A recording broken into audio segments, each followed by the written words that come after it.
that far. 330 milliseconds of driving are all that stand in between the Big Blue 200cc record and a 1-minute time. This is such a tiny gap, hardly a footnote when compared to the full run, but in the time trialing community, it's almost universally agreed to be impossible to close. But how is it that when records on other courses are being improved by this much in a matter of weeks, doing the same on Big Blue is disregarded as completely impossible? Well, to get to the bottom of this, we have to understand how we got here. So welcome back to August 27th, 2017.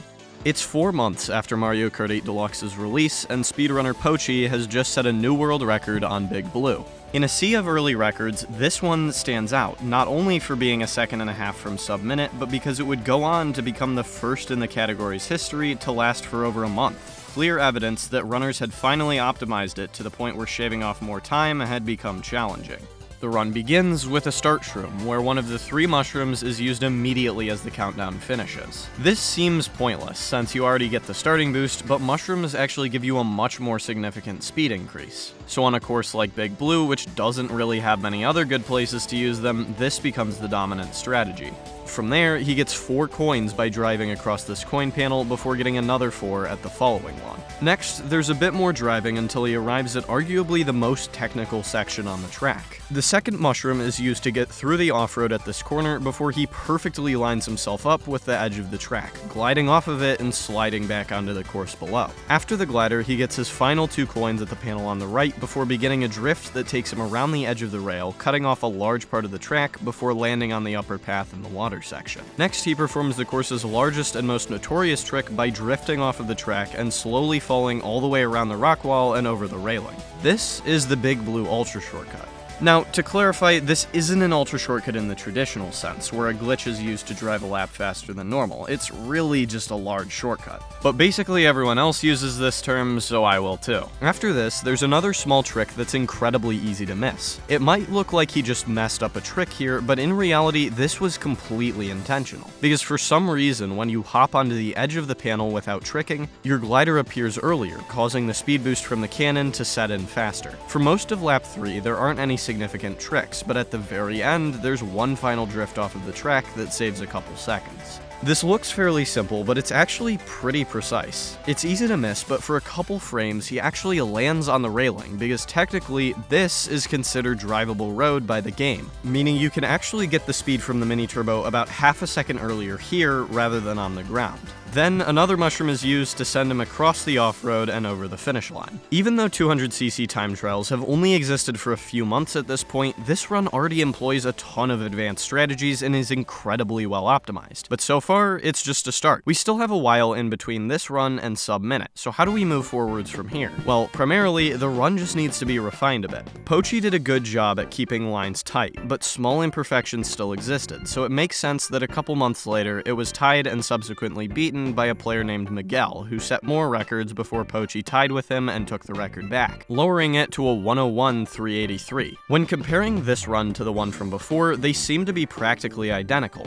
In fact, the only difference between the two runs occurs here at the cut after the glider, where the faster run takes a slightly better line. But after this one, progress on this track basically stopped. Nearly a year later, and nobody had set a better time yet. In fact, it had stayed unbroken for so long that it was now the 5th longest lasting record in the game's history. But how could this be? I mean, up until recently, every record had a pretty solid time gap between them. So surely it wouldn't be that big of an ask to bring it down by another millisecond or so, right? But hold on, there's something weird about the gaps between these records. They seem really consistent. Almost too consistent. In fact, when you measure out the distance between the times, they always end up as a multiple of 16.66 milliseconds. So what exactly is going on here? Well, some of you have probably pieced together that this gap of 16.6 milliseconds is exactly the amount of time between each frame. In other words, all of these speedruns have their timer end exactly when a frame is rendered, not before, not after. But why is this? Well, when you cross over the finish line on most tracks, the game does some calculations to figure out where where you were in between frames and gives you a precise time. But for some reason, on section tracks like Big Blue, where you go through 3 completely different segments rather than the traditional 3-lap layout, this system completely breaks, and the game just gives you a time based on the frame after you cross the line. This is called the timer glitch, and it meant that every time a new record was set, the next improvement possible, rather than being 1 millisecond away, was nearly 17. Combine this with the fact that Big Blue was already one of the most well-optimized tracks in the game, and it starts to make sense why progress was so slow.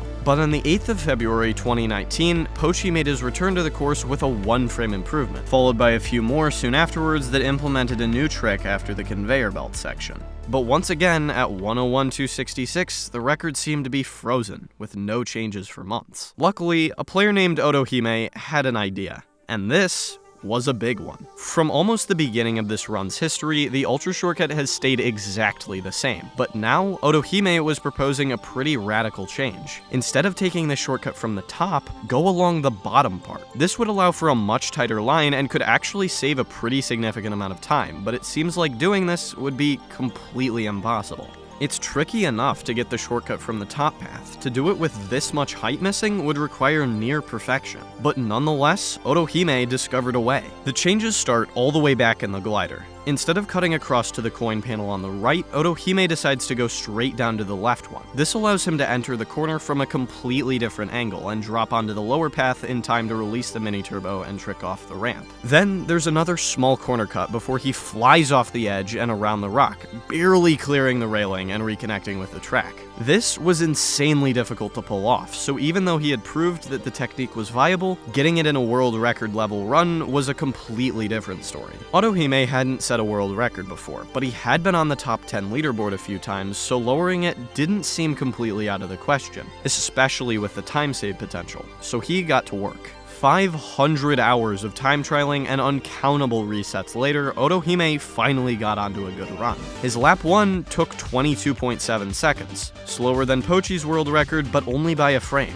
Then, after hitting the shortcut and barely clearing the railing, he finished lap 2 150 milliseconds ahead. He lost more time in lap 3, but it didn't matter. The shortcut had made him so much faster that he crossed the line at 101.183. This was a massive achievement. For the first time in years, there was a world record that had managed to beat the previous one by a full 5 frames.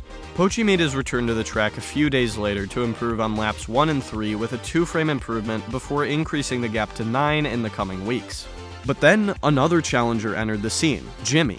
Jimmy was a previous record holder from the first few months of Big Blue, and had come back because he saw an opportunity to make a change to the Kart combo. The strategy used in picking Kart combos for Big Blue is slightly different from normal courses. On most tracks, you want to maximize your mini turbo stat so that the boosts you get from drifts are way more powerful. But on Big Blue, the entire course is anti-gravity, so it becomes more effective to maximize the stat that affects your speed on this type of road instead, which meant that for the majority of this track's existence, this was the Kart combo that was used. But Jimmy wanted to change it to this, swapping out the Ink Striker to Mach 8 and the wood tires to Leaf. Now, this does change the stats slightly, favoring higher mini turbo over top speed, but the more important reason is actually the shape of the kart. You see, compared to the Ink Striker, the Mach 8 is larger horizontally, but also quite a bit flatter on the bottom. This makes the lower version of the Lap 2 Ultra significantly easier, because you don't have as much of the kart hanging down to clip the railing. It also allows you to take a slightly tighter line at the beginning of the race due to the longer body being able to collect coins from farther away. Finally, it lets you hang off of this raised path a bit more, which improves lines. So with these revisions, Jimmy was able to lower the record by another frame in early August. But the others weren't going down without a fight. There was now a larger potential for time save than the course had seen in years. The lower version of the Ultra still wasn't fully optimized, and the improved kart combo left even more room for progress. So top players got to work. For the rest of 2019, the record changed hands extremely quickly. Jimmy, Pochi, and even Otohime all lowered the record during this period, collectively improving it by 183 milliseconds, taking another 11 steps and getting within a second from the minute mark.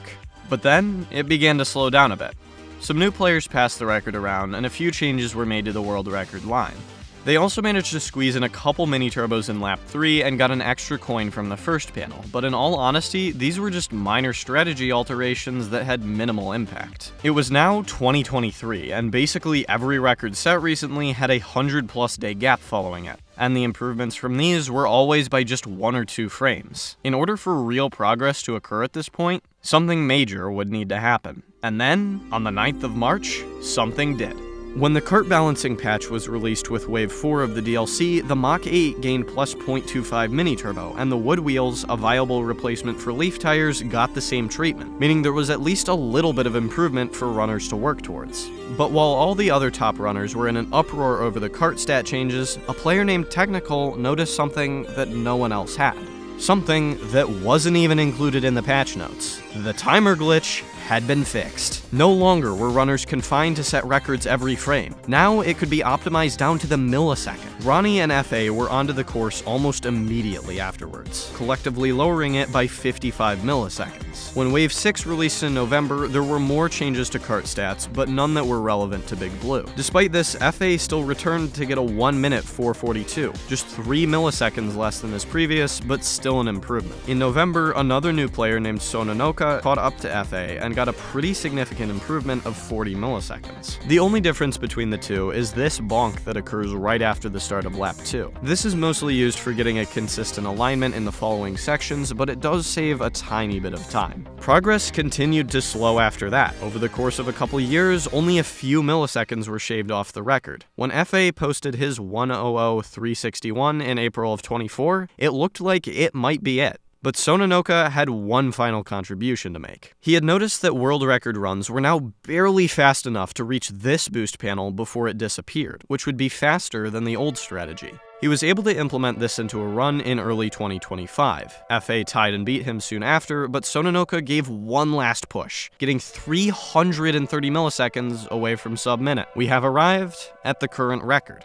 So now, where can we even go from here? In an environment where progress is measured in individual milliseconds, how do you even begin to extract another 330? Well, one way to get an idea of the limits of the currently known strategies is to look at the sum of best segments, where the fastest laps ever completed in a speedrun are combined to make one final time. Currently, this sits at 1 minute and 215 milliseconds. 115 less than the world record, but a far cry from 1 minute flat. So is there any hope for something new to take off this last little bit of time? One idea you might have actually come up with yourself is to utilize motion glider in lap 1. This seems pretty promising because it's been implemented on other courses to great effect, but unfortunately, due to how you land from the shortcut beforehand, doing anything besides gliding down in a straight line would only waste time. And regardless, there's a much more significant reason why this probably wouldn't help. Not from over here, but rather in lap 3.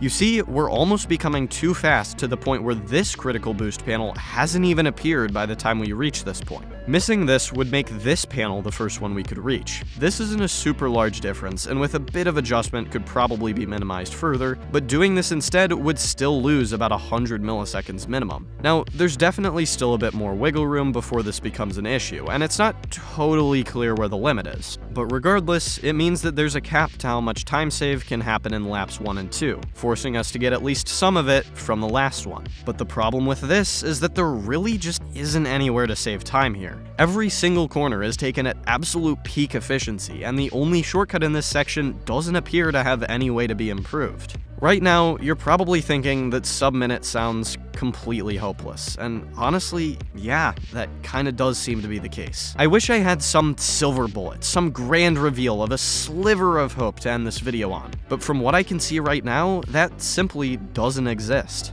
Big Blue is completely unique within the world record scene of Mario Kart 8 Deluxe. No other track is this well optimized, and even though it's just a third of a second away, that time becomes an eternity on a millisecond timescale. So for now at least, I have to agree with the rest of the community. Sub-minute probably won't ever happen. But then again, you can never know for sure. It might only take one person with a good idea, and Mario Kart 8 Deluxe's most perfected track could finally be beaten in under a minute. Maybe that person is you. Thanks for watching.